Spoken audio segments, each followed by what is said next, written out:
এবার আমরা যে টাইপটা দেখবো সেটা হচ্ছে আমরা এভাবে চিন্তা করতে পারি, ট্রিগোনোমেট্রিক টাইপ। সেটা হচ্ছে উপরে 1, নিচে হচ্ছে সাইন আর কজের একঘাত ফাংশন, অর্থাৎ a sin x + b cos x + c এরকম একটা ফাংশন।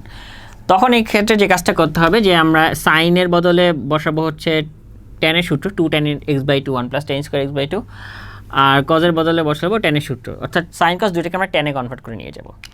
আচ্ছা, এখন এখানে একটা ব্যাপার হচ্ছে যে আমাদের এখানে সাইন কস সবই থাকতে হবে এমন কোনো কথা নেই, বাট সাইন কজের একঘাত ফাংশন থাকতে হবে। সো ফর এক্সাম্পল আমাদের যদি এরকম একটা অঙ্ক দেয় যে 2 sin x + 1, এটাকে আমরা করতে হবে। সো আমাদের এখানে শুধু সাইন আছে, কজ নাই, তার মানে আমাদের এর মান হচ্ছে 2, বি এর মান 0 যেহেতু কজ নাই, সি এর মান হচ্ছে 1। আচ্ছা, এবার আমরা তাহলে এখানে কনভার্ট করব tan বসিয়ে। সো আমরা যদি tan বসিয়ে দিই তাহলে হচ্ছে 2 × 2 tan x/2 1 + tan square x/2 + 1, এটা আমাদের তাহলে আসতেছে। অ্যান্ড এবার আমরা লসাগু করব। লসাগু করলে আমাদের এখানে যা আসবে নিচে আসতেছে, খেয়াল করি যে 1 + tan স্কয়ার x/2, যেটাকে আমরা sec স্কয়ার x/2 লিখতে পারি। আচ্ছা, আর উপরে আসতেছে হচ্ছে 4 tan x/2 + 1 + tan square x/2, উপরে আছে dx। সো এখন এই জিনিসটাকে উপরে উঠাই দিই, তাহলে উপরে আমরা লিখতে পারি যে উপরে হচ্ছে actually sec square x/2 dx divided by, এখানে আমরা লিখতে পারি হচ্ছে tan square x/2 + 4 tan x/2 + 1।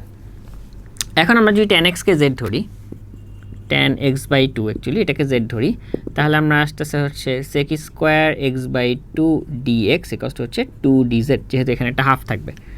So এই পুরোটার বদলে এখন আমরা তাহলে লিখতে পারি হচ্ছে 2dz ডিভাইডেড বাই, এখানে হচ্ছে z স্কয়ার + 4z + 1।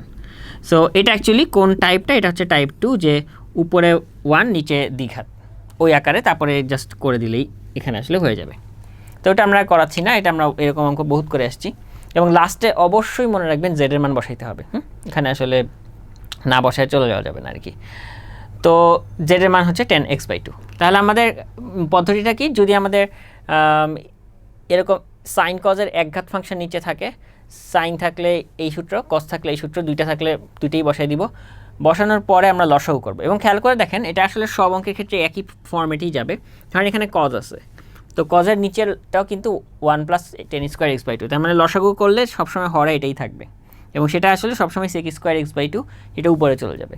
আর নিচে tan এর x/2 এর একটা দ্বিঘাত ফাংশন থাকবে। সো এটা আপনি tan x/2 কে z ধরলে আলটিমেটলি উপরেরটা dz হয়ে যাচ্ছে, হয়তো সহগ থাকতে পারে 2 হিসাবে, যেহেতু tan x/2 কে আমি ধরতেছি, তাহলে 2dz হবে।